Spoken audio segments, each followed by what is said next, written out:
Ahora que no sé ¿Se oye? esos títulos, esos másteres, Vamos a ver, vamos a dar comienzo por razones de retraso en navegación y demás de la General Renfe. Nos vemos un poco obligados a ver propuesto, o sea, a ver para un poco. Pero bueno, esto lo vamos a recuperar porque la intervención que yo iba a hacer la voy a cortar y a partir de ahí veré que pronto recuperamos ese tiempo. Bueno, muchas gracias a todos los que habéis venido. Creo que hay una gran expectativa y yo que he tenido el honor de escucharlos anteriormente antes de entrar de lo que van a hablar hoy, os aseguro que os va a interesar. Antes de darle la palabra, quisiera dar las gracias a todas las personas que han participado en que esto se pueda hacer. A los compañeros y compañeras que han estado repartiéndose en todas las calles de Valencia, repartiendo hojas y repartiendo carteles. Evidentemente me estoy dirigiendo a los compañeros y compañeras de Yayoflautas. ¿Necesitas un nombre que te haga el... Sí. ¿Hay algún otro hombre en la sala? Ah, vale. A partir de ahí también dar las gracias al rector de esta universidad que nos ha ofrecido esta magnífica instalación y que la ha puesto a nuestra disposición sin coste alguno, evidentemente. Sin más, y ya digo que así recuperamos tiempo, le vamos a dar la palabra a María Luisa, que es una compañera de Yayoflautas, que no solamente se ha estudiado el tema de las pensiones con respecto a la última subida y con respecto a cómo afecta el tema de la viudedad, sino que lo ha sufrido en sus propias carnes, porque es viuda también. Entonces, sin más preámbulos, tienes un micro ahí, pulsa y apago y todo para ti. Buenas tardes. Yo vengo hoy como una persona enfadada con la situación tan injusta que se está produciendo con nosotros los jubilados y las jubiladas. Para quien no nos conozca o no me conozca a mí y al movimiento, pertenezco al movimiento Yayoflauta. Los Yayoflautas somos un colectivo de personas que vivimos de nuestras pensiones, unos mejor que otros, porque todos sabemos que no solo tenemos que cubrir nuestras necesidades, sino en la situación actual en la que nos encontramos tenemos que prestar ayuda a familiares, bien sea física o económicamente. Somos un movimiento de personas dispuestas a defender las libertades, los logros sociales y los derechos colectivos, a los que no podemos ni queremos renunciar. Nacimos de las semillas plantadas en el 15M para defender no solo nuestros derechos, sino también los de nuestros hijos y nuestros nietos. Nos movilizamos porque la esperanza de vida depende de la calidad de la misma, y la calidad y la dignidad dependen de tener todas nuestras necesidades cubiertas, como son pues la sanidad, la habitabilidad de la casa, el gas, la luz, la alimentación, y todo eso, si vamos perdiendo poder adquisitivo, todo eso se resiente. Entonces nos perjudica no solo, sino económicamente, quiere decir, no solamente económicamente, sino en nuestra relación y en nuestra vida a todos los niveles. Un estereotipo generalizado relacionado con la vejez es que las personas mayores son dependientes y representan una carga. Esto puede dar lugar a que al formular las políticas se suponga que el gasto en las personas mayores es solo una sangría para las economías y se ponga énfasis en la contención del gasto. Se necesita con urgencia una acción pública integral con respecto al envejecimiento de la población. Para ello serán necesarios cambios fundamentales, no solo en lo que hacemos, sino en la misma forma en que concebimos el envejecimiento. Los estereotipos basados en la edad influyen en los comportamientos. Debemos cuantificar mejor la contribución económica de las personas mayores Y eso ya lo pone bien en la Constitución española, lo recoge. Lo recoge el artículo 41 de la Constitución, que es nuestra Carta Magna, y dice: los poderes públicos mantendrán un régimen público de seguridad social que garantice la asistencia y prestaciones sociales suficientes ante situaciones de necesidad. Eso por un lado. Pero es que el artículo 50 también dice: los poderes públicos garantizarán mediante pensiones adecuadas y periódicamente actualizadas, que ahí es donde estamos yendo al principal problema de la cuestión, la suficiencia económica a los ciudadanos durante la tercera edad. Asimismo, y con independencia de las obligaciones familiares, promoverán su bienestar mediante un sistema de servicios sociales que atenderán sus problemas específicos de salud, vivienda, cultura y ocio. Estas cosas no se están dando mucho, pero en fin, vamos a ver. Aunque estas medidas inevitablemente requerirán recursos, es probable que sean una buena inversión en el futuro de la sociedad. Un futuro que ofrezca a las personas mayores la libertad de llevar una vida digna, que las generaciones anteriores nunca hubieran imaginado, pero que debemos conseguirla para que se beneficien nuestras generaciones futuras. Desde el Pacto de Toledo hemos sufrido varios recortes en las pensiones, ya que hemos perdido la revalorización con arreglo al IPC. Esto es muy importante. Parece que nos vamos conformando que si la crisis, el 0,25, pues no, con eso perdemos muchísimo. Hasta ahora con el 0,25 que subían anualmente, ha conducido a más de 4 millones de pensionistas que están hoy por debajo del umbral de la pobreza, con menos de 420 euros al mes para 3 millones de ellos. Si este panorama es lamentable, el de las pensiones de viudedad aún es más dramático. La seguridad social ha mejorado de oficio ahora con este gobierno la prestación de viudedad con el incremento de la base reguladora, que ha pasado de ser del 52% al 56%. Y su aplicación ha supuesto un incremento del 7,69 pagado ya en la nómina del mes de agosto. De ella se beneficiarán 390.693 personas, que son las que reúnen los siguientes requisitos: tener 65 o más años, no tener salarios por trabajo por cuenta propia o ajena, ni percibir otra pensión pública, española o extranjera, ni otros ingresos que superen el límite de rentas fijados en los presupuestos generales del Estado para el complemento a mínimos. Una serie de circunstancias que las personas, por ejemplo, viudas, pues es lo peor, porque aparte de que se han dedicado a la casa, han contribuido muy poco. La mujer está muy desfavorecida en esos aspectos, porque ha tenido que dejar, tiene menos horarios laborales, bueno, en fin, todas esas cargas, mis compañeros lo van a tratar con más intensidad. Yo hablaré del incremento, que este incremento de 4 puntos sobre la base reguladora se aplica también a otras 478.568 pensiones, que sin embargo no van a notar la subida del complemento, pero sí la subida adicional del 3%, que en realidad no es un 3%, es un 2,75 más el 0,25 que ya se nos venía pagando desde enero, y estaba aprobada en los presupuestos generales del Estado para 2018. Y eleva las pensiones mínimas en todas sus modalidades desde la nómina de julio. Está previsto que con fecha de enero del 2019 se incremente el porcentaje al 60% de la base reguladora. Ahora ya lo han establecido, como he dicho ahora, del 52 al 56, pues subirían 4 puntos más. El 98,9% de las personas beneficiarias de esta mejora son mujeres, y tan solo el 1,1% son hombres.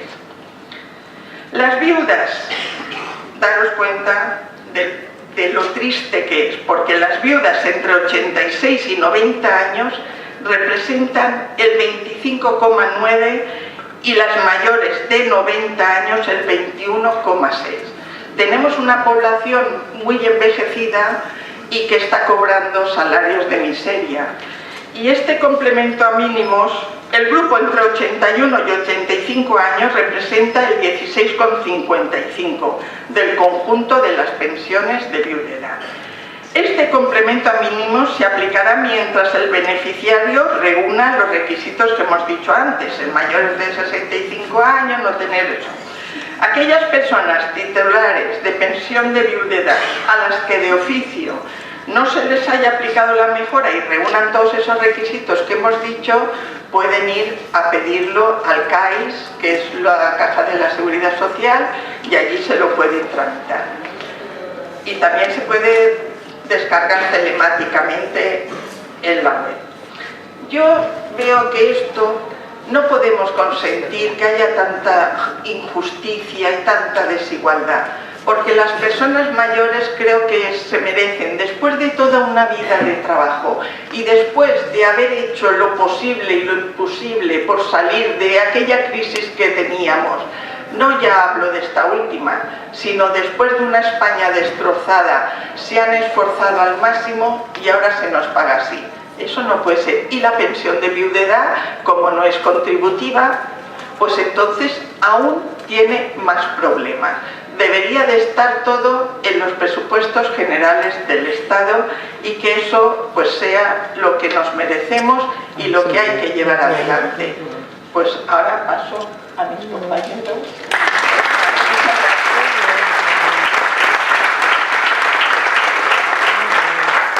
Muy bien, María Luisa. Ahora nos va a hablar Estuyeca, que aunque creo que no necesita mucha presentación, creo que es muy conocido por parte de las compañeros y compañeras de Valencia, porque ha hecho con nosotros un montón de, o nosotros con él, un montón de charlas como esta. Estuyeca, entre otras cosas, ha sido el coautor de la propuesta de la ley que se tenía de haber discutido en el Parlamento y que sabéis que el PP la vetó porque evidentemente no aguantaría una discusión como la que se plantea. Este proyecto de ley que se ha planteado recoge en gran parte nuestras propuestas de la tabla reivindicativa que todos debéis de conocer. Sin más presentación, le doy la palabra a Héctor, que yo sé que os va a interesar. Bueno, pues en primer lugar, muchas gracias a los organizadores por haberme invitado a estar esta tarde aquí y muchas gracias a todos ustedes por su presencia y por el interés. Decía William Beveridge, uno de los ideólogos de los modernos sistemas de seguridad social, que el único debate, la única discusión que tiene que tener un país es si quiere o no quiere abolir la miseria. Este es el debate real que tiene que afrontar una sociedad. Ese debate el pueblo español lo tuvo en 1978 y tomó una decisión política que se concreta en los dos artículos que citaba muy precisamente mi compañera María Luisa y que quiero traer otra vez aquí esta tarde para que podamos percibir bien su sentido. Recordemos lo que nos decía María Luisa del artículo 41 de la Constitución, cuando dice que los poderes públicos mantendrán un régimen público de seguridad social que garantice asistencia y prestaciones sociales suficientes para todos. Lo repito, un régimen público de seguridad social que garantice asistencia y prestaciones suficientes para todos. Y el artículo 50 de la Constitución, donde se dice que los poderes públicos mantendrán, mediante pensiones públicas y periódicamente actualizadas, la suficiencia económica de los ciudadanos durante la tercera edad. Lo repito, pensiones públicas y periódicamente actualizadas. La sociedad española tomó una decisión política y era abolir la miseria. ¿Qué significan en el fondo estos dos artículos? Significan muchas cosas. Significan, en primer lugar, que el Estado asume la dirección política del sistema de seguridad social, que le corresponde establecer la normativa reguladora de las prestaciones públicas, que tiene que establecer organismos para dirimir posibles conflictos, pero sobre todo, estos dos artículos significan una cosa, que es fundamental que ustedes entiendan aquí esta tarde. Significa que el Estado tiene que proveer los medios de financiación necesarios para que esa decisión política democrática que adoptó el pueblo español se haga realidad. O dicho de otra forma, significa que el pueblo español decidió con qué nivel de derechos sociales quería vivir.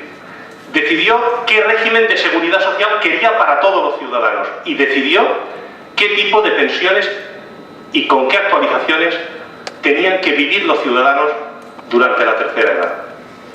Lo que tiene que hacer el Estado es articular los mecanismos de financiación que lo hagan viable. ¿Qué es lo que estoy queriendo de transmitirles a ustedes? Que cuando se discute la sostenibilidad del sistema de seguridad social, específicamente del sistema de pensiones, cuando se dice que las pensiones públicas no son sostenibles, lo que se está cuestionando en realidad no es la sostenibilidad del sistema. Lo que se está cuestionando es la Constitución. Quienes ponen en cuestión la sostenibilidad del sistema público de pensiones, lo que están poniendo en cuestión en realidad es el pacto que los españoles y las españolas suscribieron en 1978 y que ha hecho posible que vivamos como personas civilizadas durante 40 años. Esta es la realidad del debate. Este es el debate real que está planteado en la sociedad española y es fundamental que seamos capaces de marcarlo bien, porque si no, es un terreno que llevamos ya perdido.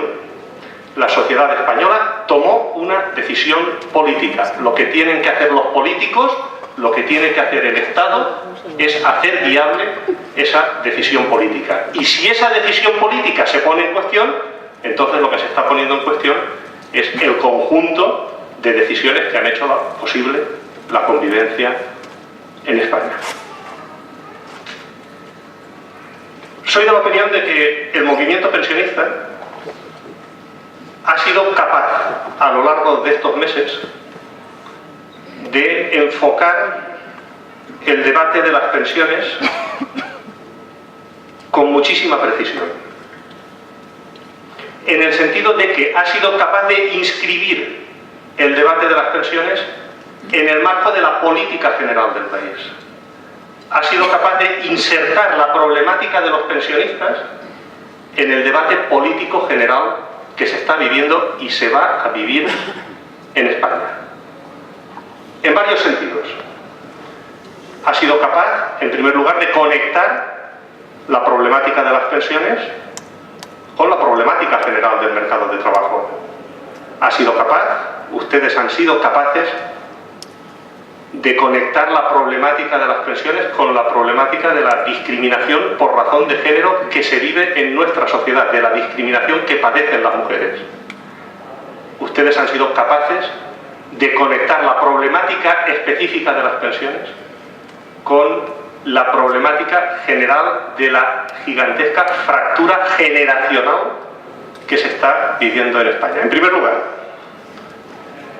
las pensiones y el mercado de trabajo. Es fundamental no perder nunca de vista la perspectiva global. En el año 2012 hubo en España una reforma laboral fundamental para comprender lo que ha pasado y lo que está por venir.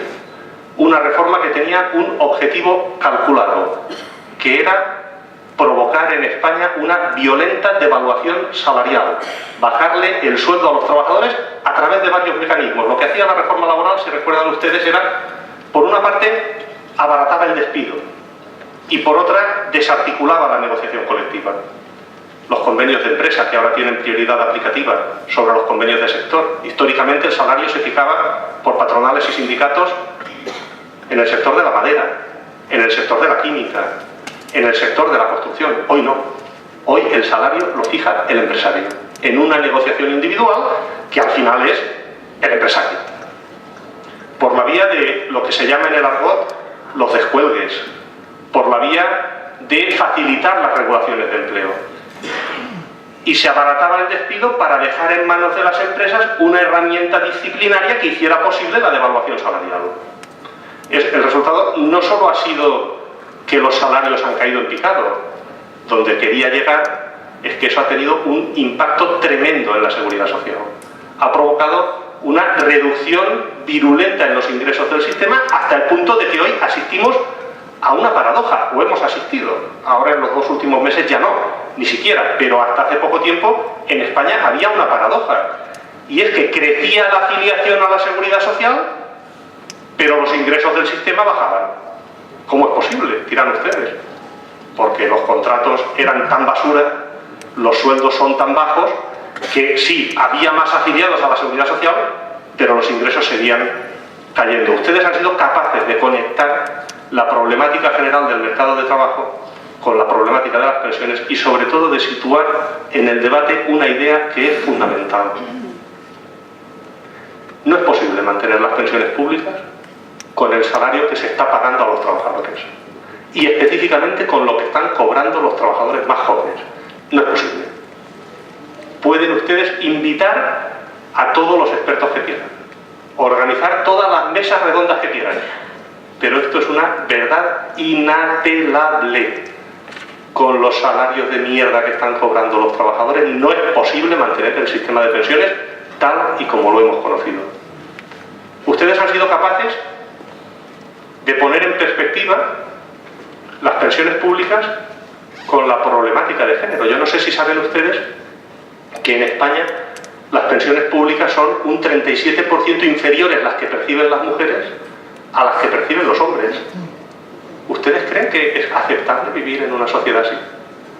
¿No resulta una ofensa a la inteligencia, a la verdad, a la moral, que personas que se mataron a trabajar a lo largo de su vida, que fueron fundamentales para levantar este país, estén cobrando pensiones un 37% inferiores a las de los hombres? Es verdad que muchas de ellas no cotizaron, pero eso no significa que no trabajaran.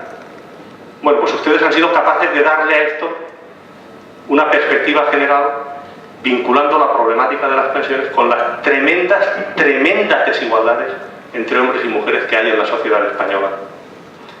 Ustedes han sido, por último, capaces de poner sobre la mesa que un sistema de pensiones es siempre un acuerdo entre generaciones, un pacto por el que los trabajadores en activo cotizan con la expectativa de que el día de mañana cobrarán una pensión y los trabajadores retirados cobran su pensión con la tranquilidad que les da saber que ellos en su día cotizaron y que por lo tanto nadie les ha regalado nada. Un pacto entre generaciones, solidaridad intergeneracional. Yo creo que el debate de las pensiones en España que ustedes han provocado ha hecho que emergieran a la luz pública otra vez las palabras que le dan sentido a nuestras vidas. Palabras como solidaridad, palabras como igualdad, tenderle la mano a lo que se ha caído para que se ponga nuevamente en pie. Este es un mérito de ustedes que nadie les podrá quitar nunca y es el marco en el que han conseguido ustedes situar el debate sobre las pensiones públicas.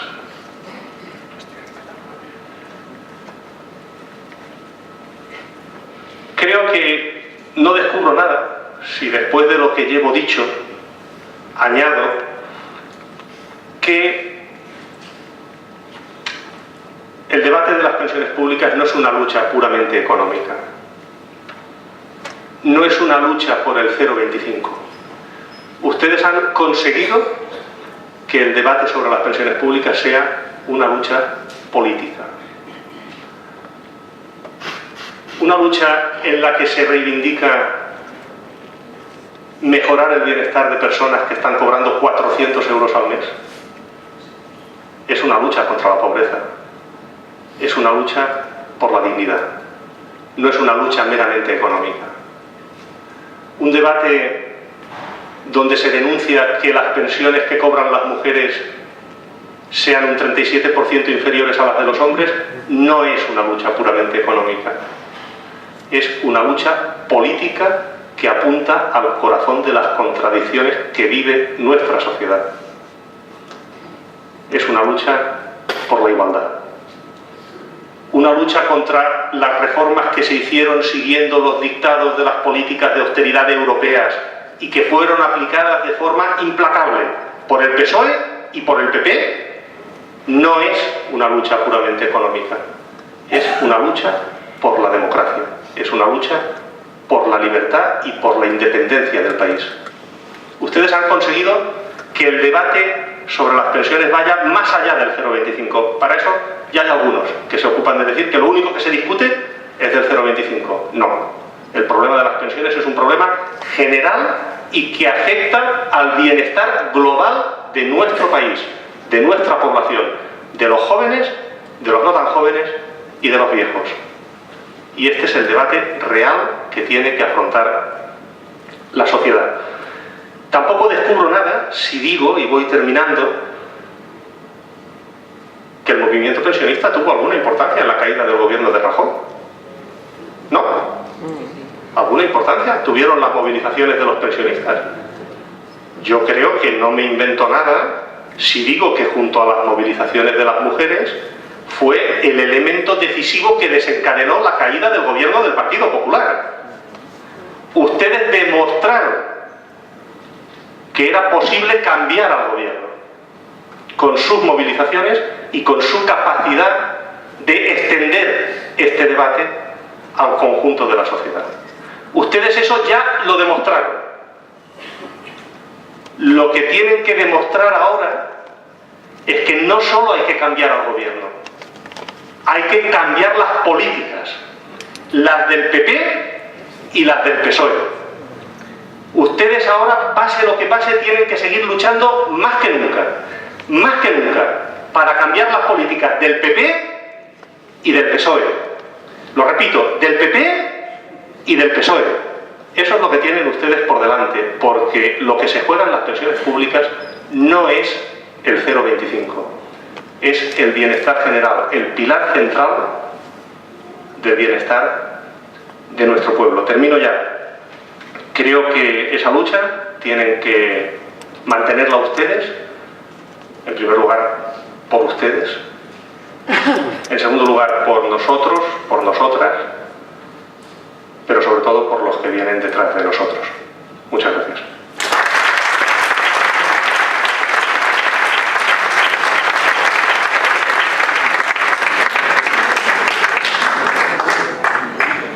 Continuamos. Va a intervenir Domiciano Sandoval, que es portavoz de la Coordinadora Estatal por la Defensa del Sistema Público y uno de los promotores. También, evidentemente, es también portavoz de las mareas que desde Cataluña inician el movimiento hace años ya de cara a la defensa de del tema de las pensiones. De su mano y demás, estuvimos con él en un principio formando parte del inicio de la coordinadora a nivel estatal. Es para nosotros un gran placer tenerte aquí con nosotros. Bueno, buenas tardes. Toma. Eso. Ya te digo. Buenas tardes a todos. ¿Qué mejor sitio para venir a dar una charla sobre pensiones que una universidad?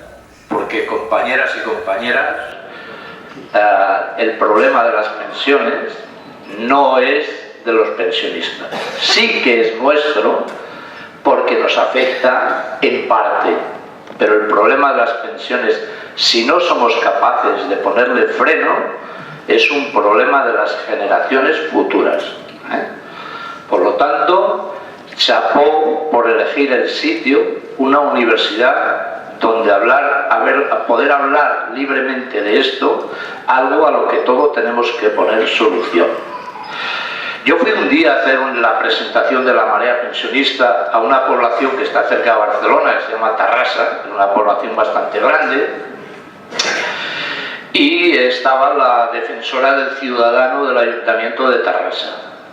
Y en la primera intervención que hizo ella, dijo que si había algún movimiento social que realmente la gustaba de todos los que había estudiado su historia, era precisamente el movimiento pensionista.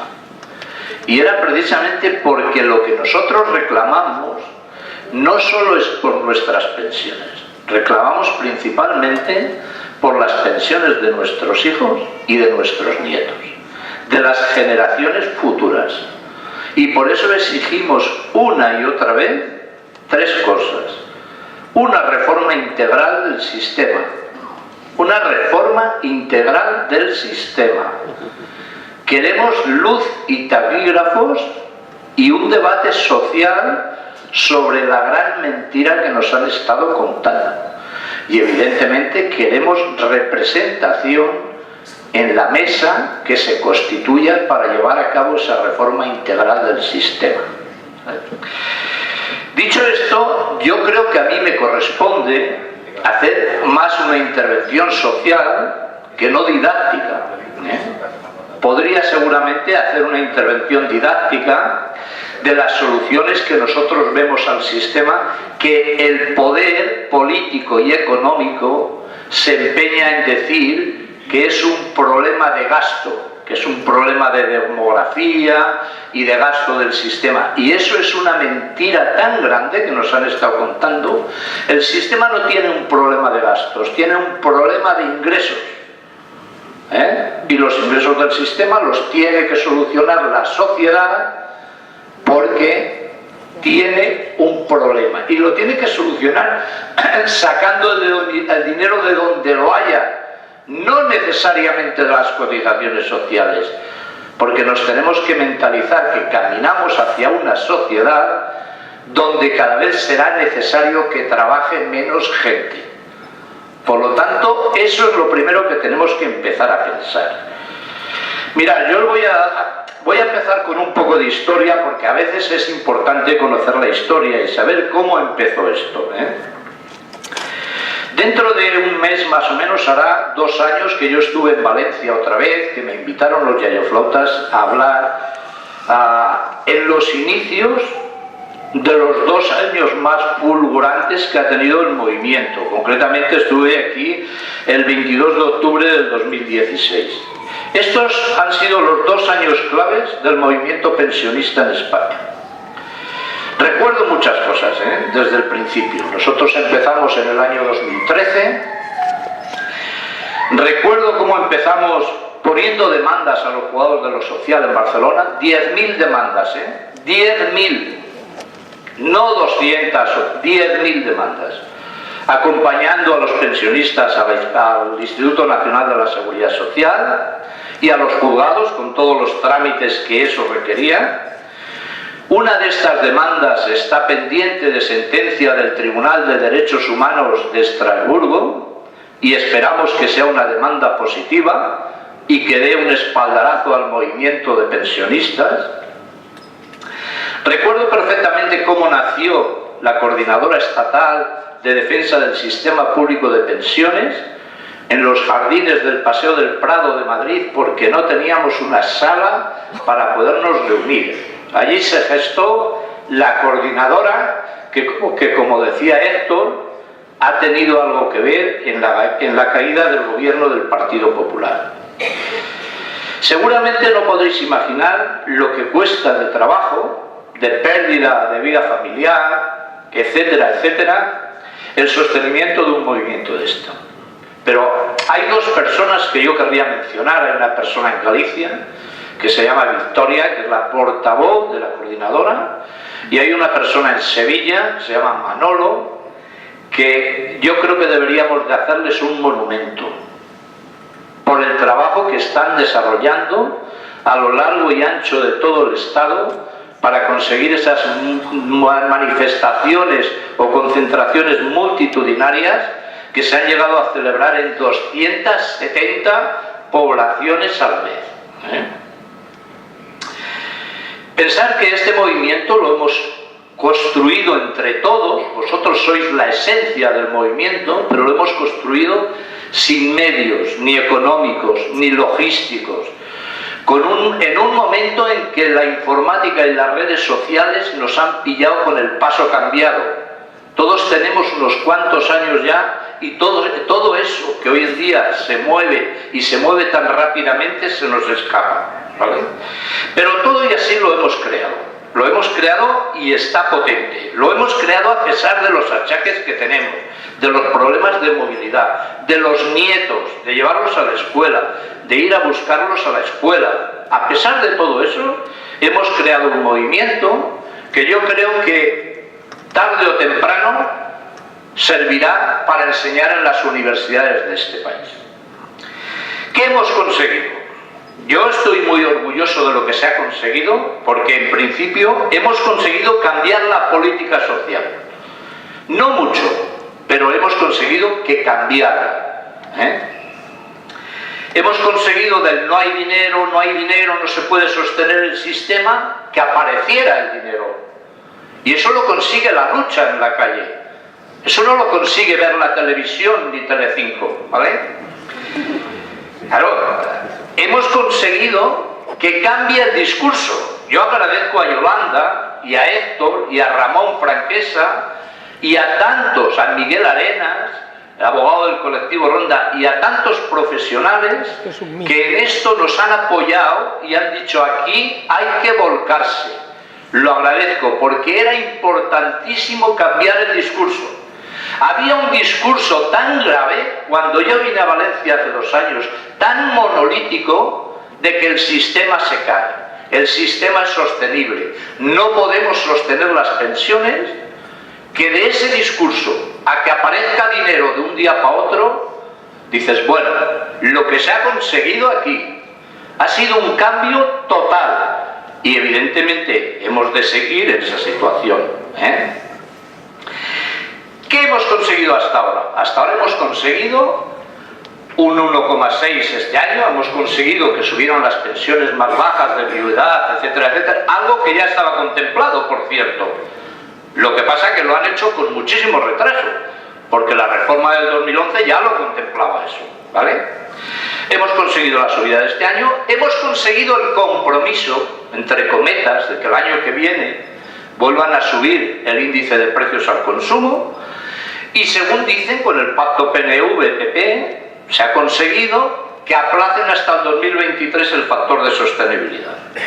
Eso es lo que hemos conseguido. ¿Pero eso es todo? No. Eso no es ni muchísimo menos por lo que se puso en marcha este movimiento. Ni muchísimo menos. No podemos de ninguna manera parar esto, Tuvimos los reflejos suficientes, y eso fue muy importante, como para pensar que nos teníamos que acercar a la gente. Yo no sé si habremos llegado a dar 2000 charlas sobre el sistema público de pensiones, porque la gente estaba totalmente desinformada, estaba ávida de información. Ávida de información. Yo he llegado a dar una charla que cuando he terminado han venido muchas personas y me han abrazado, porque decían que de eso no sabían nada, que la información que les llegaba a través de la caja tonta y de los medios de comunicación era totalmente parcial. Cuando les hemos explicado una serie de medidas que después Pedro Sánchez se ha cansado de cacarear a través de los medios de comunicación, que las pondrá en marcha, cito por ejemplo el pago de los medicamentos, que lo retirará. Bueno, pues retíralo, es que esto lo puedes hacer. Que va a destopar las cotizaciones sociales, bueno, pues destópalas. ¿Por qué no lo haces? Que va a retirar a la seguridad social gastos impropios de mantenimiento de funcionariado y edificio, pues hazlo. ¿Y por qué mantienes las subvenciones fiscales a los planes de pensiones privados si el sistema público requiere dinero? Retírale las subvenciones fiscales a los planes privados de pensiones, porque ¿quién los puede tener? ¿Los pueden tener trabajadores con 700 euros? No. Pues esas son medidas que se pueden adoptar en un Consejo de Ministros, ¿no? Bueno, estamos en una situación, ¿vale?, que en estos últimos 10 años nos han provocado una crisis, lo digo bien claro, no ha sido una crisis, esto ha sido una gran estafa. Nos han provocado una crisis donde, pensaron, los banqueros les han dotado 65.000 millones de euros. Pero es que además tienen las posibilidades de que Hacienda les devuelva dinero. Tienen una serie de descuentos económicos que dicen que han tenido pérdidas y entonces, en vez de pagar, lo que hacen es que les devuelven, ¿no? Y si hablamos de las eléctricas, bueno, pues... oye, solamente tenéis que mirar las noticias económicas, miles de millones de beneficios. ¿Y cómo está el recibo de la luz? ¿No? O sea, se han dedicado nada más que a esto, a los bancos, a las eléctricas y al IBEX 35, ¿vale? Y mientras el 99% de la población nos estaban diciendo que habíamos generado la crisis porque vivíamos por encima de nuestras posibilidades, es que la cosa tiene miga, ¿eh? Nosotros estábamos viviendo por encima de nuestras posibilidades. Coño, y ellos se estaban haciendo millonarios. Cada día, como decía el compañero de ATAC, aumentan los millonarios en España. Bueno. ¿Y qué pasa? Como decía Héctor, el movimiento social en la calle, tanto del Día de la Dona, que fue tremendo, al menos en Barcelona, yo creo que yo no me pude desplazar ni 2 metros siquiera, ni 2 metros, seguidos de los movimientos nuestros, bueno, pues ayudaron a caer el gobierno del PP. Y llega Pedro Sánchez y se dedica, pues, a cacarear a través de los medios de comunicación, pues eso, que hará no sé cuántas cosas, pero con 84 diputados, ¿vale? Y señores, el PSOE, en el año 1982, tenía 202 diputados. Y ese era el momento de haber construido un país social y cohesionado socialmente. Y un país culto. Y un país en condiciones. Ese era el momento de haber llevado a España a Europa. ¿Por qué no lo hiciste? ¿Por qué lo quieres hacer ahora? ¿Cómo lo vas a hacer ahora con 84? Si no lo hicisteis cuando teníais 202. Yo recuerdo, os contaré una anécdota, en esas elecciones generales. Yo estaba en León, yo soy de León, pero por motivos de crisis de trabajo y eso, me tuve que desplazar allí unos años de Barcelona a León y estaba en León. Y recomendaba a la gente que votara al PSOE. Y en la mesa donde yo voté, el único voto que había del Partido Comunista era mío. Y yo recomendando a la gente que votara al PSOE. 202 diputados. Y no hicieron absolutamente nada. ¿Cómo podemos creer que ahora nos van a hacer todo eso si dejamos la presión de la calle? Vamos, es que no tiene ni pies ni cabeza. Y aquí sí que quiero dejar una cosa muy clara, porque es que es gracioso, Los movimientos sociales tienen un nacimiento. Cuando nacen, nadie les hace ni caso. Cuando son 15 o 20 personas, 50 personas o tal, que se manifiestan o que se concentran en un sitio, no les hace nadie ni caso. Pero amigos, cuando empieza a crecer como la espuma ese movimiento, todos son caballos de Troya interiores, ¿vale? Para ver cómo destruyen el movimiento, y ataques de organizaciones diferentes para ver cómo se hacen con el control del movimiento, ¿vale? Y joder, ahora últimamente, perdonad por la expresión, es que yo tengo esa manera de hablar, ¿vale? Exacto. Ahora últimamente nos acusan desde diferentes puntos de que seguimos con las movilizaciones, de que lo único que queremos es que vuelva a caer el PSOE. Pero oye, por favor, que nosotros no derribamos gobiernos, ni del PP ni del PSOE, que nosotros tenemos un lema: gobierne quien gobierne, las pensiones se defienden. Y punto pelota. ¿Qué coño es eso de que nosotros vamos a derribar gobierno? Si los partidos políticos en el poder, si el PSOE en el 2002, en vez de dedicarse al bipartidismo cómodo con el PP durante todos estos años, se hubiera dedicado a gobernar, y si los sindicatos mayoritarios, esos que llaman agentes sociales, con los cuales solamente la ministra de Trabajo y su secretario de Estado se quieren entrevistar, hubieran hecho el trabajo que tenían que hacer, el movimiento pensionista no había hecho falta. Si estamos en la calle es porque ellos no han cumplido con su trabajo. ni más ni menos. Pero nosotros no nos dedicamos a derribar a nadie ni a sustituir a nadie. ¿Qué más quisiéramos que tener un sindicato potente o dos sindicatos potentes en este país que durante todos estos años hubieran mirado por los intereses de los ciudadanos, de los trabajadores, de los pensionistas y de todos? ¿Qué más quisiéramos? Si estamos en la calle es porque no nos queda otro remedio, entre otras cosas, porque yo creo que ya nos hemos ganado una jubilación en condiciones, no seguir batallando por los derechos de nuestros hijos, Por lo tanto, eso quiero manifestarlo, que quede clarísimo que nosotros no estamos en esa guerra. Como movimiento social estamos en un momento creciente, crecemos constantemente, pero hemos de hacer una reestructuración. Ahora nos hemos tratado de organizar a nivel territorial y en cuanto la situación nos deje, ¿vale?, realizaremos una asamblea, a nivel de la coordinadora estatal para fortalecernos en la organización y precisamente para frenar todos esos ataques que nos vienen de todas partes y que tratan de introducirse o de copar el movimiento, ¿vale? No sé si me estoy alargando mucho, pero a mí me interesa más que el ahora, me interesa el futuro. ¿Vale? ¿Qué podemos hacer en el futuro? Evidentemente hemos de continuar en la línea que estamos, aumentando lo posible. ¿Y cómo lo podemos aumentar? De dos maneras. La principal es de forma colectiva. Para que esto aumente de forma colectiva, no tenemos más remedio que llevar el mensaje allá donde sea posible, a nuestros conocidos, a nuestros vecinos, a todo el mundo, uniros a las diferentes plataformas de pensionistas que hoy en día hay repartidas por todo el Estado y que es fácil conectar con ellas porque estamos en todas las redes sociales. Uniros a ellos y luchar colectivamente por el sistema, ¿vale? Eso a nivel de aquí. A nivel particular, ¿qué podemos hacer? Hombre, antes lo comentaba el Polo.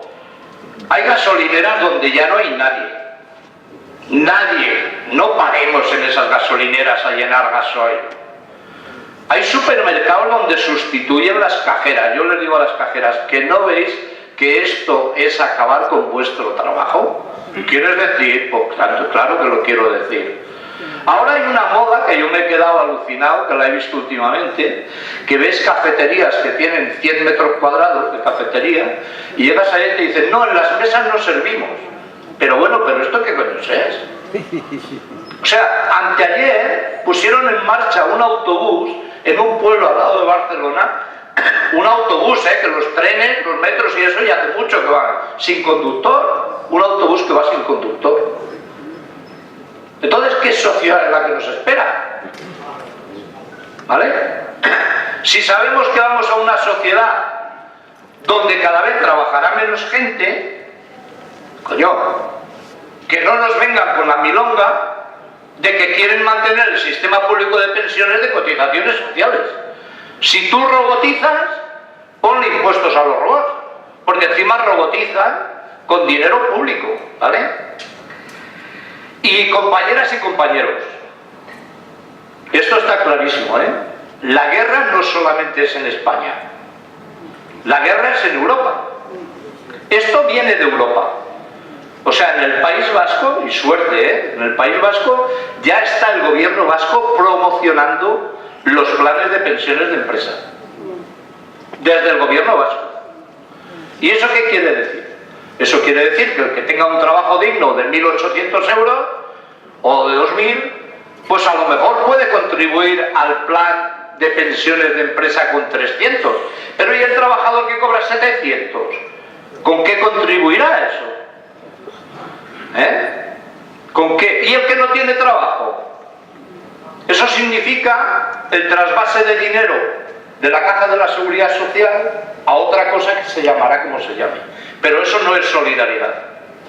Y si no es solidaridad, suerte que ya hay muchísimos compañeros en el País Vasco que se están oponiendo. Pero eso es lo que viene de Europa. Europa está en esa labor, está en la privatización de los servicios públicos de pensiones. Y la última recomendación de Europa, ¿cuál es? Que los pensionistas tienen muchas propiedades inmobiliarias. Pues que vendan su casa a las entidades financieras a mitad de precio, ¿vale? Con el usufructo, esa es una propuesta de la Comisión Europea, no os espantéis. Y después esa entidad financiera ya se la venderá a tu hijo 3 veces o 4 veces más cara. Esta es la sociedad que tenemos, este es el mundo que tenemos. Y esto es lo que tenemos que combatir, compañeros. Esto es lo que hemos de combatir.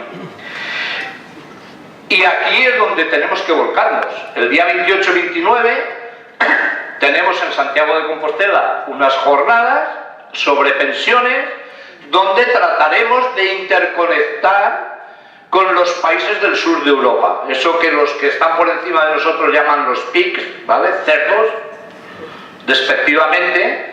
Portugal, España, Francia, Italia, Grecia, etcétera, y conectar un movimiento de pensionistas del que se hable no mañana, del que se hable durante mucho tiempo, porque una cosa muy importante, importantísima, sí que estamos haciendo.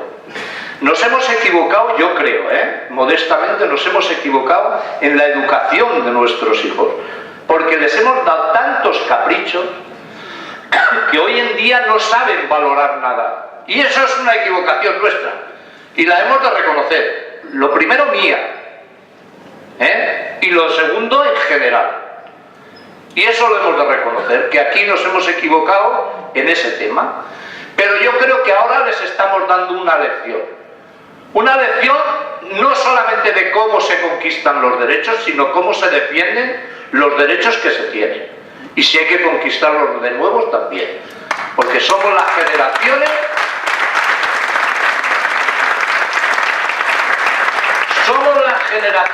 que echamos abajo la dictadura. Somos las generaciones que conquistamos los derechos que hoy disfruta la sociedad. Y somos las generaciones que los vamos a mantener. Y decía Marcelino Camacho, yo estoy con él, que ni nos domaron, ni nos doblaron, ni nos van a domesticar, ¿vale? Y no quiero despedirme de vosotros sin recordar una estrofa del himno de la libertad de la Bordeta que a mí me encanta, que dice: también será posible que esa hermosa mañana ni tú, ni yo, ni el otro la lleguemos a ver, pero habrá que empujarla para que pueda ser. Gobierne quien gobierne, las pensiones se defienden.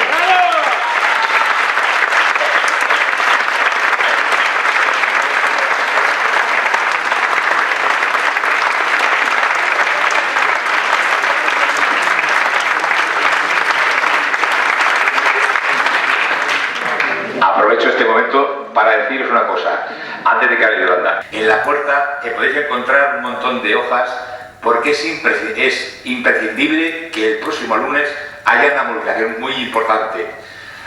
Yolanda va a explicar por qué. Joder.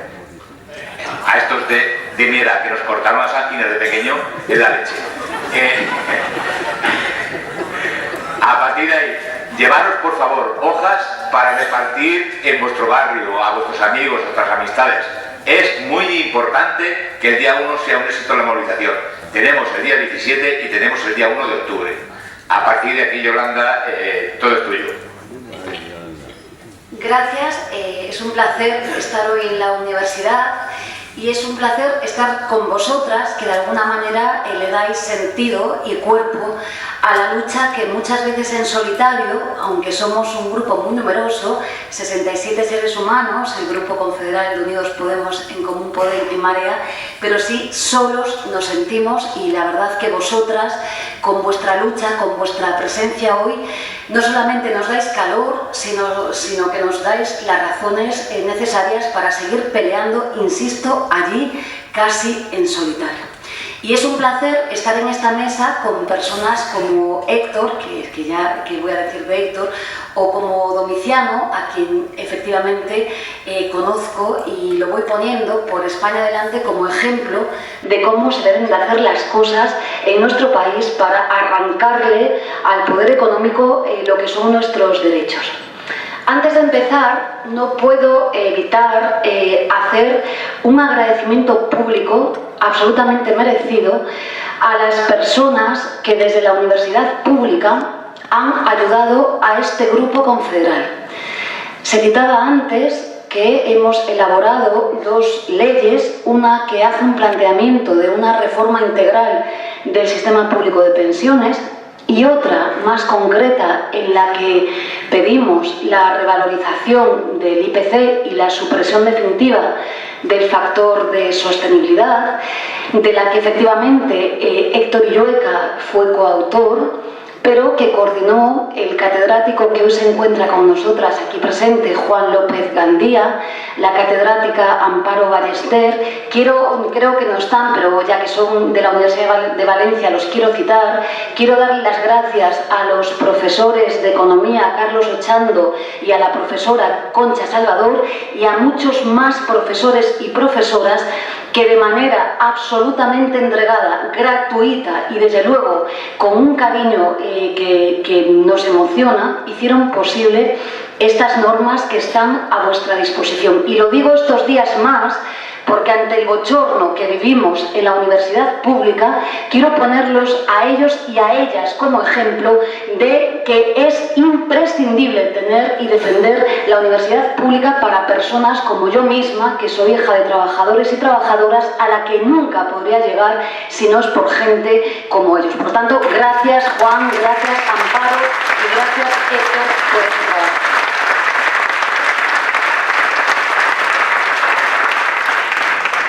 Voy a hacer dos pequeñas afirmaciones, ¿no?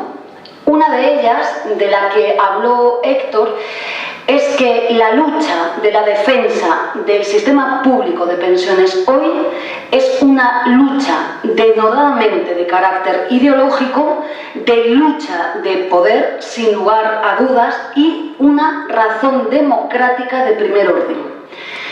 Señalaba Héctor que efectivamente la voluntad del constituyente español en el año 78 fue decirnos que a través del artículo 50 y el artículo 41 tenemos derecho a unas pensiones suficientes y revalorizadas.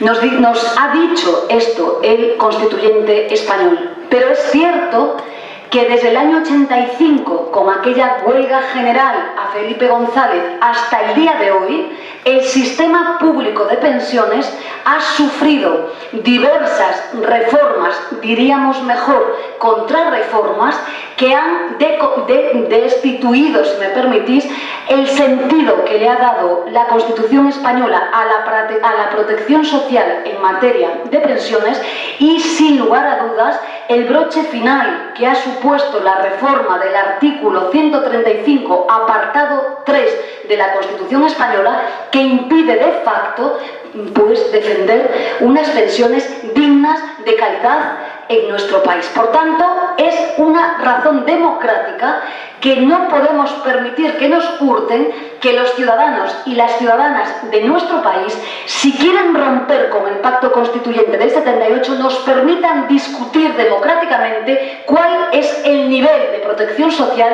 que queremos dar en nuestro país, particularmente a las pensiones públicas. Una razón democrática de primera magnitud. Porque el debate hoy no es hablar de sostenibilidad. El lenguaje es muy importante. No es hablar de sostenibilidad. El debate hoy en nuestro país en materia de pensiones es hablar de suficiencia. No voy a dar muchos datos, pero tenemos, más de 5 millones de pensiones, según nos dicen hoy en día el Ministerio de la señora Valerio, que están en la exclusión social. Personas pensionistas, como muchas viudas, como nuestra compañera, pues que probablemente perciban 600 euros al mes. Pero fijaos, tenemos 6,5 millones de pensiones que están entre una horquilla de 650 y 800 euros al mes. Nosotros afirmamos contundentemente que con 600 euros al mes, con 650 euros al mes, no se garantiza el principio constitucional de suficiencia en nuestro país. Y además afirmamos que esta mitad de las pensiones en nuestro país lo que hacen es avanzar hacia un modelo que realmente es un sistema mixto de pensiones. Nos dicen siempre cuando afirmamos desde el Grupo Confederal que esto es falso, que lo que se defiende en el Pacto de Toledo, lo que defienden los partidos mayoritarios es el sistema público de pensiones. Yo afirmo hoy aquí que es cierto que no hay ningún país del mundo en el que sea solvente y factible un sistema privado de pensiones stricto sensu desde Chile, eso es evidente porque quebraría, pero es también real que cuando tenemos a la mitad de los pensionistas en la exclusión social, el sistema necesariamente está pensado para ser complementado con un plan de pensiones privado, pues de otra manera los trabajadores y las trabajadoras no pueden vivir con 600 euros al mes, pagando una factura de la luz que se ha incrementado este mes el 25%, de verdad no se garantizan los derechos fundamentales en nuestro país. Por tanto, razón democrática, discutamos qué modelo queremos dar y dos, desde luego pongamos el énfasis, no como quiere la banca, no como quiere la Unión Europea, en la sostenibilidad financiera del sistema, sino en el mandato constitucional de la suficiencia de las pensiones. Y aquí está la clave. Y aquí y sobre esto es sobre lo que tenemos que construir. Efectivamente, decía Domiciano, el sistema público de pensiones español no tiene un problema de gasto público. El gasto público en España está en el 11,7%, está Italia en el 15,1%, está Francia, aquí cerquita de nosotros, en el 14,9%, y podríamos seguir así con muchos otros países que se permiten pues, un porcentaje más elevado de gasto público. Estamos a 8 puntos, nuestro país, de gasto social de manera global en lo que tiene que ver con las medias europeas. No tenemos un problema de gasto público. Sin embargo, desde la reforma del Partido Socialista, la Ley 27/2011 y posteriormente la Ley del Partido Popular en el año 2013, las reformas que se han desarrollado en nuestro país se han practicado desde el gasto público, es decir, se han practicado recortando las pensiones y no se han reformado necesariamente desde lo que debe ser la actuación en los ingresos públicos. ¿Y por qué no se ha hecho? No se ha hecho muy sencillamente por una razón. Si no hay déficit en el sistema de la seguridad social, hay un déficit, como sabéis, de más de 18.000 millones de euros, si no hay déficit, no habría razón ninguna para seguir recortando las pensiones. Es decir, parece que voy a decir una estupidez, los poderes económicos y los que mandan necesitan que en la seguridad social haya déficit para seguir llevando adelante su programa de privatización del sistema público de pensiones. Digo más, ¿por qué el déficit de la seguridad social está desglosado del déficit de nuestro país, del conjunto de las administraciones públicas en nuestro país? ¿Por qué razón? ¿Por qué no hablamos del déficit en defensa? ¿Por qué no se habla del déficit en otras partes sustanciales de la administración pública? No se habla porque no interesa. Estamos defendiendo alto y claro que no se segregue el déficit de la seguridad social, que se segregue en términos contables para que sepamos cuáles son los recursos que necesita el sistema. Pero desde luego no compartimos en absoluto la astuta estrategia que se lleva practicando desde el año 95 con el Pacto de Toledo para, insisto, practicar año tras año reformas que no hacen más que recortar las pensiones en nuestro país. Hemos tenido, decía, dos reformas muy duras en España. Siento decirlo porque creo que hay que ser rigurosa y siento decirlo, pero es que es verdad, ya hay informes públicos y privados que están constatando lo que nosotras defendíamos, y la reforma del Partido Socialista, la reforma del año 2011, está teniendo unos efectos nocivos en los pensionistas y las pensionistas de nuestro país.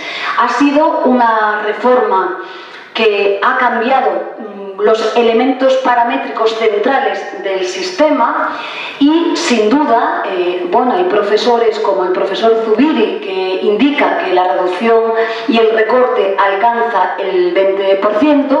Hay profesores y profesoras que señalan que el recorte es del 35%, pero voy a dar un dato. El último informe que sale de la Unión Europea, que evalúa la economía en España, pues a finales de junio, de julio, no recuerdo exactamente la fecha, nos dice en todo caso, fijaos, que hay éxito en España, pues las dos últimas reformas conjuntamente van a suponer una reducción de 4 puntos del PIB en España. Esto es hablar de miles de millones de euros en nuestro país.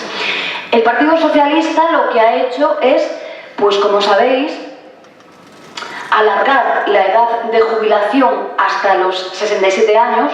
Ya adelanto que lo combatimos de manera firme en nuestra propuesta, y lo combatimos, creemos que desde la razón. En un país en el que tenemos a más del 40% de personas jóvenes en desempleo, en un país terciarizado en el que prácticamente todos los empleos lo están en la hostelería, en el turismo, en el sector servicios, desde luego es profundamente injusto decirle a los trabajadores y las trabajadoras que sigan trabajando en un andamio, en la limpieza, en la hostelería, en donde sea, más allá de los 65 años. No solamente no tenemos que hacer esto, sino que justamente tenemos que repartir el empleo que tengamos y tenemos que garantizar que las personas jóvenes se incorporen al mercado de trabajo para seguir cotizando. También, como sabéis, pues ha ampliado el periodo de carencia desde los 15 años hasta 25 años, han cambiado la jubilación parcial con efectos también nocivos en la actualidad, han cambiado, reformado las jubilaciones anticipadas. Digamos que han cambiado los elementos centrales del sistema público de pensiones tal y como lo tenemos configurado. El Partido Socialista ya en su artículo 8 definía el factor de sostenibilidad. Es cierto que proponía aplicar el factor de sostenibilidad más allá que, pues en el año 2027. Digamos que llega el Partido Popular y lo que hace sustancialmente el Partido Popular es, como sabéis, adelantar el factor de sostenibilidad del 2027 a este año 2019, y lo que hace el Partido Popular es cargarse la revalorización de las pensiones de conformidad con el IPC. Digamos que remata la faena, pero el cambio del sistema se provoca en una norma que nosotros cuestionamos y que los trabajos parlamentarios que hemos hecho,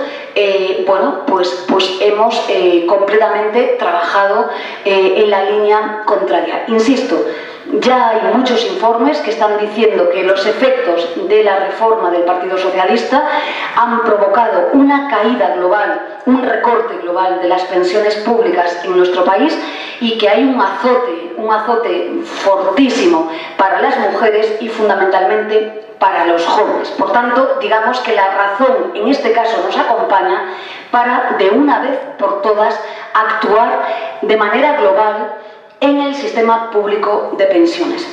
Pero yo quiero, ya que estamos aquí, pediros insistentemente una cuestión, y es que no nos dejéis solas.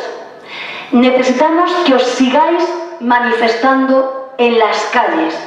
Yo sé que vosotras y las mujeres y la sociedad española ha derribado la corrupción y el Partido Popular, lo han sacado de la Moncloa.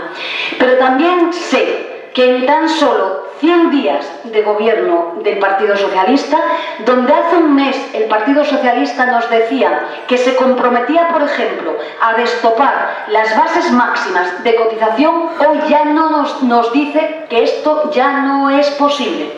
Donde hacía un mes nos decía el Partido Socialista que estaba dispuesto a meterle mano a los ingresos públicos del sistema, también a una reforma tributaria justa en España, no solo el impuesto a la banca, hoy se nos dice que esto ya no es posible. Por tanto, encarecidamente os pido, sé que es difícil y sé que seguramente estaréis cansadas de tantos años de lucha, pero creo que ahora más que nunca tenéis que acompañarnos para que nosotras solas no seamos las que defendamos en el Congreso de los Diputados a puerta cerrada lo que debe ser pues, los derechos fundamentales en nuestro país. Y creo que la clave está en entender las pensiones como un derecho fundamental, Y dos, la clave está en actuar de manera firme. Mirad, no es justo que en la ley que regula el impuesto de sociedades los fondos de inversión de pensiones privadas tributen al 0%. No solo no es justo, sino que es una golfería, cuando los trabajadores y las trabajadoras en este país se desloman para soportar la carga impositiva del IRPF. No es justo. Hablar de fondos de inversión de privados, de pensiones privadas, es hablar de la banca. No es justo que estemos desgravando fiscalmente los planes de pensiones privados. Cuando un gobernante le dice a su pueblo que desgrava fiscalmente un plan de pensiones privado, lo que le está diciendo pedagógicamente es que eso es bueno para esta sociedad. Y nosotros, con la razón, no solo con una razón ideológica, sino con la razón científica, sabemos que los que sí que son y pueden poner a nuestra gente en riesgo, como ya ha pasado recientemente con fondos de pensiones que han quebrado, son los fondos de pensiones privados. Digo más, los últimos informes públicos de fondos de pensiones privados están teniendo rentabilidad negativa. Un gobernante, sea del Partido Popular, sea del Partido Socialista, lo que tiene que decirles la verdad a su gente, la verdad a su pueblo. Y lo que debería de hacer con absoluta responsabilidad la señora Valerio de Trabajo y Seguridad Social es alertar sobre esa rentabilidad negativa que están teniendo los planes de pensiones privados en nuestro país. Estas amigas mías, que con todo el cariño siempre se lo digo, que son abogadas, que tienen un pequeño despacho, que gastan 30 euros al mes en un fondo de pensiones privados porque le desgravan en su renta, están perdiendo dinero. Están perdiendo dinero. Por tanto, necesitamos actuar con firmeza en no privatizar las pensiones, con absoluta firmeza. Cuestionemos ese sistema mixto al que nos quieren conducir de manera directa. Y dos, actuemos en materia de ingresos. Hay que actuar en el mercado laboral, más evidente no puede ser, ante cotizaciones de mierda, perdonad por la expresión, ante salarios de mierda, cotizaciones de mierda, o sea, eso es súper evidente, pero fijaos, antes daba un dato Héctor, y es que, pues en este momento, la recaudación en la seguridad social, en las cotizaciones sociales, se ha incrementado un 5,2%, que es un porcentaje considerable, y os voy a decir por qué fue ese incremento de las recaudaciones. Estos datos son del director de Ordenación Financiera del Ministerio de Trabajo y Seguridad Social. Sencillamente, dice el Ministerio, fue por el leve incremento que hemos tenido en el salario mínimo interprofesional. Nosotras estamos defendiendo, desde el punto de vista de los ingresos, subir el salario mínimo interprofesional como mínimo a los 1.080 euros, pues para cumplir con la Carta Social Europea, pero para garantizar también pensiones dignas, y esto supondría una inyección inmediata en el sistema de 3.500 millones de euros. Con estos datos recientes, la Seguridad Social nos está avalando una vez más la razón. Dos, Tenemos, como he dicho, que destopar las bases máximas de cotización. Es injusto que los trabajadores con las rentas salariales más bajas sean los que sufraguen la aportación al propio sistema. Tendremos, como con los impuestos, que aportar a las cotizaciones en función de las rentas salariales que tenemos. ¿Por qué una persona que gana 4.000 euros no va a cotizar en función a esos 4.000 euros? ¿Por qué razón? Esto, como sabéis, y hay consenso en economistas, en juristas, en quien queráis, en los sindicatos, en todo el mundo, supondría una inyección de 8.000 millones de euros ahora, si gobernáramos al sistema. Pedro Sánchez, si quiere ahora, puede tener un ingreso en un periodo de un tiempo de 8.000 millones de euros al sistema. Tenemos que eliminar los factores que están siendo un peso muerto en la economía. Pero vamos a ver, señores de Ciudadanos, señores del Partido Popular, es que no podemos tener tarifas planas a 50 euros. No podemos tener tarifas planas a 50 euros. Nos están causando un auténtico agujero en la seguridad social. No es real. Si veis los datos de afiliación de los autónomos, de altas, ¿no?, el ejercicio pasado, por ejemplo, y de bajas, el autónomo y la autónoma solo se mantiene 12 meses mientras que tiene la tarifa plana de los 50 euros. No es real que sirva para crear empleo estos mal llamados autónomos en nuestra economía. No es real. Hay que, de una vez por todas, eliminar las tarifas planas. Pero hay que eliminar la trampa mortal del bipartidismo durante 35 años, que consistió en bonificar y reducir. Esto es lo que desea la patronal. O sea, es cierto, la patronal lleva pidiendo en nuestro país que le bajemos las cotizaciones sociales.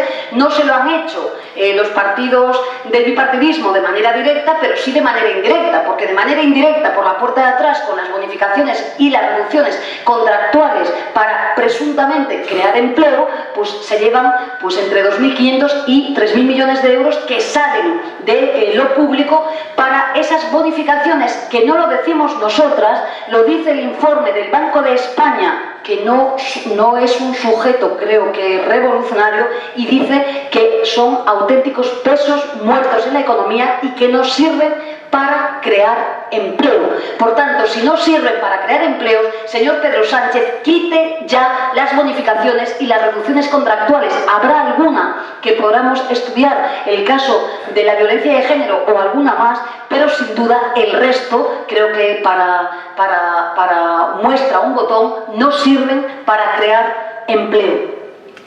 Tenemos también que sacar del gasto de la seguridad social los gastos de administración del sistema, que se sitúan por encima de los 2.500 millones de euros. Fijaos las cifras que os doy, no son nuestras, son de profesores, de profesoras, de sindicatos. Hay consenso en esta materia, de manera que si hoy quisieran, el déficit, el presunto déficit que hace que recortemos las pensiones, podría ser inmediatamente reparado. Solo hay que tener una cosa: voluntad política para hacerlo. Y para tener voluntad política en el Congreso de los Diputados y en la Moncloa, la historia de los pueblos nos ha demostrado que tenéis que luchar, nosotros también, en las calles, como vosotras habéis hecho a lo largo de estos años. Porque es cierto que nos decían los naranjitos de Ciudadanos y nos decían los del Partido Popular que no había dinero para incrementar o revalorizar las pensiones, y de un día para otro, cuando necesitaban 5 votos del PNV, aparecieron los 2.000 millones de euros para revalorizar las pensiones en nuestro país. Por tanto, de verdad, todas a seguir peleando en las calles.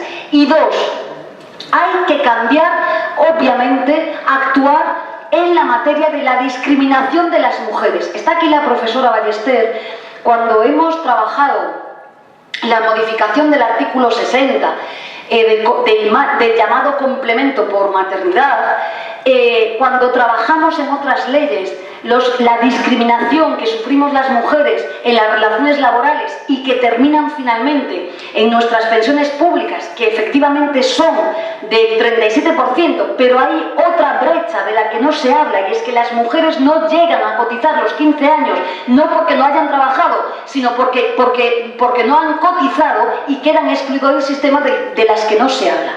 Este complemento de maternidad del que presumía la señora Fátima Báñez, que nos decía todos los días que 288.000 mujeres se veían beneficiados por ellas, bueno, pues está resuelto ya por el Tribunal Europeo en el asunto Leone, y nos ha dicho, en un caso más o menos semejante en Francia, que es absolutamente discriminatorio. Es una medida natalista, los que sois mayores, como las que había en los tiempos de Franco, como premios a las mujeres que tienen hijos, pero no es una medida que sirva para avanzar en la igualdad de las mujeres en materia de pensiones. Y tenemos que actuar en 3 líneas claves. Las viudas.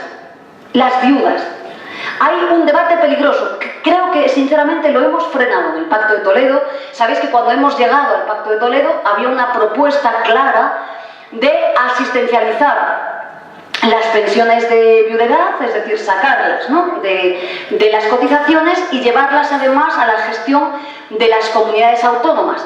Nos decían todo el tiempo que no pasaba nada, que las pensiones de viudedad eran contributivas, que iban a seguir siéndolo, pero que las sacábamos del propio sistema. Bien, no hace falta, esta batalla sí la hemos ganado, no hace falta que digamos que sacarlas, segregarlas de ahí, obviamente conduce a un proceso de ir laminando las pensiones de viudedad tal y como las tenemos concebidas. Hoy en día, con 2,3 millones de viudas, hablo en femenino porque son mujeres todas, que tenemos en nuestro país, si cambiamos el sistema, las dejamos directamente en la calle. Nosotras creemos que no llega con cumplir la disposición adicional de la Ley 27/2011 en la que se decía que teníamos que llegar en el 2019 con el 60% de la base reguladora. No llega con eso. No pueden vivir con 600 euros al mes. Incluso nos planteamos, una viuda, cuando le fallece su compañero o su compañera, ¿no paga el mismo recibo de la luz? ¿No paga el mismo alquiler? ¿No paga lo mismo? ¿No es contributiva la prestación? Si es contributiva, porque no puede mantener el mismo nivel que mantenía antes de fallecer estas personas. 2. Las pensiones no contributivas. No es decente que sigamos viviendo en España, siempre digo, a mi padre le pone un poco de mal humor, dices que no digas eso. Yo creo que el sistema de la seguridad social, con todo el respeto, ha quedado viejo. Ha quedado viejo, España ha cambiado, tenemos un mercado laboral diferente, tenemos unas relaciones laborales que no tienen nada que ver con lo que había hace 20 años. Tenemos los trabajadores de Globo, tenemos los trabajadores de Uber, tenemos plataformas digitales, tenemos falsos autónomos, tenemos periodistas que trabajan como falsos autónomos a la pieza por 50 euros. Es que esto ha cambiado de manera brutal. Y hay que dar una respuesta nueva en el siglo XXI con prestaciones nuevas y desde luego la cobertura para todas las carencias que no son contributivas no puede ser las llamadas PNCs, que como sabéis oscila su cuantía entre 92 euros o 369 euros al mes. Hay que actuar de manera firme ahí. Y 2 más. Hay que actuar en el régimen de autónomos. Y hay que actuar en el régimen de las trabajadoras del hogar, que acaban de ser nuevamente recortadas gracias a la colaboración inestimable en el presupuesto de Mariano Rajoy, del PNV y de los naranjitos de Ciudadanos. ¿Por qué hay que actuar en el régimen de autónomos? Porque mirad, un autónomo es Mariano Rajoy, que es un registrador de la propiedad, que se forra, y un autónomo es la mujer que al lado del barrio en el que vivo vende fruta y tiene unas rentas bien pequeñas. Un autónomo es la farmacéutica de mi barrio que con mucha suerte se forra, y una autónoma es mi compañera de despacho, Susana, que bueno, tiene un despacho humilde en una ciudad pequeña de España. Y esto no es justo. No pueden pagar todos igual. Los que más tienen más tienen que aportar al sistema, lo que hacen los registradores de la propiedad, lo que hacen los que tienen muchas rentas, como bien sabéis, en lugar de meterlo en la caja solidaria de todos y todas, se lo llevan al ahorro privado. Y esto no es justo. Sé que no es popular, pero hay que decirlo, porque la mayoría de los autónomos y de las autónomas son fruteras, son pequeñas personas trabajadoras que con mucha dignidad intentan llevar su vida y la de su familia adelante. Por ellas y por ellos hay que pedir una también cotización justa y proporcional en esta materia. Trabajadoras del hogar. Yo creo que ha llegado ya la hora que en nuestro país se hable sin rubor de las trabajadoras del hogar. Está aquí el profesor López Gandía y desde luego yo sé que está trabajando en ello. Queremos comprometernos con esta reforma para las, digo, también mujeres de nuestro país, porque las argucias que pretenden algunos, ¿no?, de decirnos que el hogar no es un centro de trabajo, como sabéis, aquí está un inspector de trabajo, pues no es sostenible. Modelos como Francia, en el que se sostienen estos servicios públicos desde la administración pública, entre otros, es posible, y desde luego, de una vez por todas, tienen que tener derechos laborales y en seguridad social dignos. Yo aquí lo digo, lo dejo, con dos cuestiones más. La batalla del IPC pareciera que es una batalla pequeña. Y la batalla del factor de supresión, no del retraso, sino de la supresión, como pedimos nosotras, del factor de sostenibilidad, parece, igual os parece, que es una batalla pequeña. No lo es. Fijaos, el Banco de España dice que el factor de sostenibilidad en una sociedad como la española, en la que tenemos más de 5 millones de pensiones en la exclusión social, va a ser demoledor, y dice el Banco de España, va a suponer un recorte añadido de entre el 7 y el 12%, más del que ya tenemos por las últimas reformas. No es una cosa pequeña. Que el CES diga que es una barbaridad aplicar el CES, es que no son organismos revolucionarios, estoy hablando de lo que estoy hablando, diga que aplicar, condicionar el factor de sostenibilidad no solo en la estimación de la edad, sino a la cuantía de la pensión y de manera irretroactiva, como se hace en nuestro país, va a tener un efecto de empobrecimiento brutal en nuestro país. Bueno, pues es duro. En un país, además, en el que tenemos ya dos factores de sostenibilidad. Uno, que es alargar la edad de jubilación, porque ahí se estima la esperanza de vida a los 67 años. Y otro, el factor de sostenibilidad que, insisto, estaba en el artículo 8 de la ley del PSOE y está en el artículo 211 de la Ley General de la Seguridad Social ahora. Parece una cosa pequeña, y el IPC también. Yo me preguntaba, cuando nos pusimos a negociar con el Partido Socialista y les hemos arrancado realmente el compromiso de revalorizar este año las pensiones con la diferencia del pacto con el PNV del 1,6 hasta el IPC real, en la actualidad al 2,2, y el año que viene también revalorizarlas con el IPC, yo me preguntaba por qué razón, de una forma rápida, en el Pacto de Toledo y por ley, como le pide nuestro grupo, no se cambia el artículo 58 y, como siempre ha sido en nuestro país, se dice alto y claro una cosa: las pensiones se revalorizarán de conformidad con las variaciones que experimente el índice de precios al consumo. ¿Por qué razón no se hace? La razón oculta por la que no se hace, y ahí digamos que la comparten unos y otros, se llama Europa. Se llama Unión Europea. De ahí que estemos casi, si me permitís la expresión, casi a golpes en el Pacto de Toledo para ser capaces de garantizar que las pensiones se revaloricen con el IPC. Pero viene una segunda batalla, que es no solo contentarnos con el factor de sostenibilidad, como dijo Domiciano, en el 2023, sino que de una vez por todas el factor de sostenibilidad se suprima en nuestra legislación de seguridad social. De ahí la razón que estemos, digamos que con mucha fortaleza discutiendo pues cosas que son bastante obvias. Termino ya. El fascismo cabalga por Europa, pero no estamos libres de que el fascismo también esté aquí. Si no le damos una salida a nuestros pensionistas, Pablo Iglesias siempre explica muy bien que hablar de pensiones públicas, hablar de derechos laborales, es hablar de seguridad en nuestro país. Si no le damos una respuesta a nuestras gentes, no estamos libres de que el fascismo también llegue a nuestro país. No estamos libres. Y dos. Dice el profesor Boaventura de Sousa Santos, él habla, de la ciudadanía, de, como sabéis, ¿no?, de convertirnos en siervos ante una economía absolutamente financiarizada, ante lo que él denomina el fascismo financiero, mandan las finanzas por encima de todo lo demás.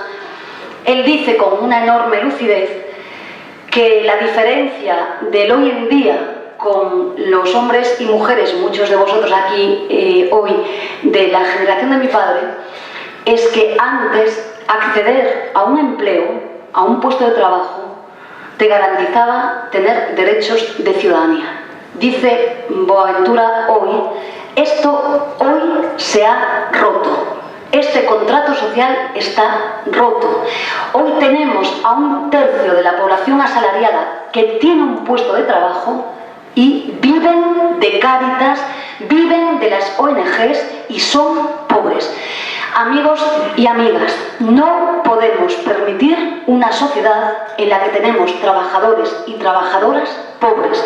No podemos permitir una sociedad en la que el 54% de las personas que están en desempleo carecen de protección social. No podemos consentir pensiones de miseria. Y por eso os pido, y aquí termino, por favor, no nos dejéis solas, a puerta cerrada en el Congreso de los Diputados, y defended, como estuvisteis haciendo en las calles, lo que son los derechos no vuestros, sino los derechos de mi hija Carmela, de la hija de Héctor Illueca, de vuestros nietos y de vuestras nietas. Creo que por ellas es de justicia que sigamos peleando.